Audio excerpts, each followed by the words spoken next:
Hey guys, welcome back to the project. So over the last couple of weeks, I've been learning a new 3D program, and it has occupied a good portion of my time as well as getting building done. So there's been a little less time for filming and editing. So this video is going to be more of an updates video, but I will show you all of the very micro things that have been accomplished in the last couple of weeks. Let's get started with the drivetrain, or more specifically the transmission and the transfer case. You can see here it is molded out of clear plastic. I designed this on a program called Libre.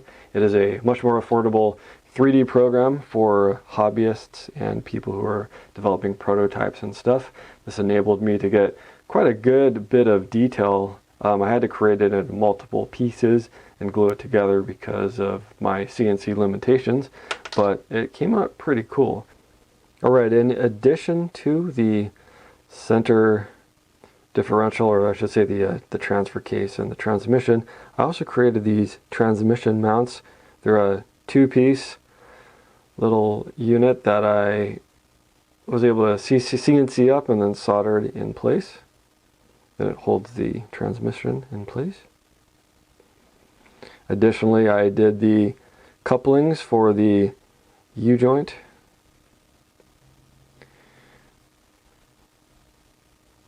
And then I also created, let me get this block out of the way. It's kind of meant to hold some things in place there.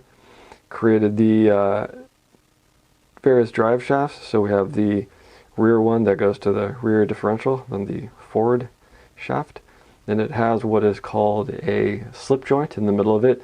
It allows the drive shaft to change lengths when the loader is articulating. And there's two articulation points in there. That is designed to minimize torque impact on the drive shaft so that the angle of articulation is less. And then I'll put this little block in here to keep that pin from falling out because it's only mocked up. Let's roll it over here. And then I also created the forward drive shaft component here that connects to the forward differential. And this will be tidied up more and the edges will be softened up, and there's going to be some more detail put in to make it look like a U-joint. But that is the drive shaft in its entirety. I did not design it to rotate, though it should obviously, but doing that in 1/50 scale is a bit tricky. And also did the rest of the articulation cylinders. I created these little anchor points for the cylinders, and then borrowed, or I should say robbed, the cylinders from the 988K that I parted out and got to do a little straightening out because this one was kind of bent and wonky. I had to shorten the cylinder in its entirety, so I took the outer tube, cut that one back, took the inner rod here, cut that back, and then the point where it connects was too long as well, so I had to grind that back and reintroduce a new hole to it, and then the inside portion of it had to be cut back as well to make room to receive this. But it's nice because it is the factory hydraulic it holds, because it's got those little anchor points on the inside that grab the inside of the plastic cylinder and make it hold itself in place. And there goes my impromptu center pin again.